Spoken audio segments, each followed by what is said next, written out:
On today's episode of Moto Cheese.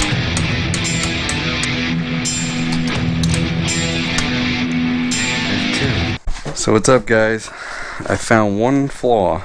It's kind of an important one. If you purchase one of these Brozz 250s recently, and it's a 2019, which is the new model, some of these had the VIN tag that had the wrong manufacturer date. It was 2010. So, contact Peace Powersports, Brozz250.com. Phone numbers below. Let them know. I believe they're probably sending out all the new ID tags right now that had an issue. But I'm going to show you how to correct that. Fairly easy fix. I believe that's a 1/16 rivet. All you need is a hammer, a chisel. I use a wood chisel because it's nice and sharp, even though it's probably going to damage it, and a hand riveter. Literally took me less than 5 minutes to correct this problem. But they were right on the ball. When I called Peace Powersports, they actually heard of the problem. They already contacted the manufacturer. The manufacturer already sent out the new tags. So within 3 days I got my new tag and everything. So I just want to show you guys how to do this. It's very easy. Comes with 2/8 inch rivets.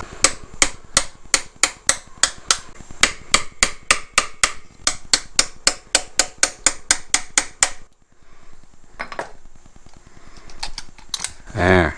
Clean that up a bit. Oh, and that's ready to fall right in there. Let's see if I can push it with this. Oh yeah.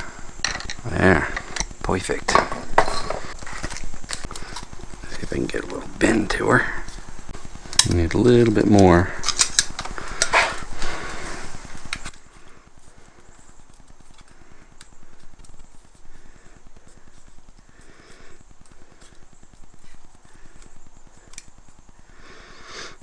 This plate is aluminum, so it does bend pretty easily. The VIN number stamped on the neck on the other side of that bike. Just confirm that matches the tag and your certificate of origin. Needs a little bit more.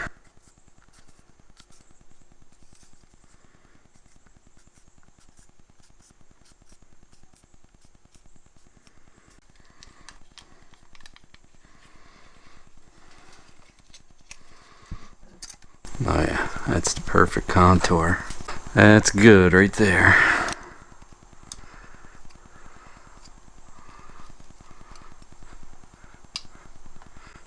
Make sure you get the rivet to hold it. And then, it's gonna be a little tight getting this in there, but there's one. There's two. Good as new. Make sure your VIN number matches the paperwork that you got. And we'll keep this as a souvenir. Hey, don't forget to like, comment, and subscribe. We'd love to hear what you have to say. Hit that bell if you want new notifications on new videos. Links for products to use are in the description and on motocheese.com. Thanks for watching.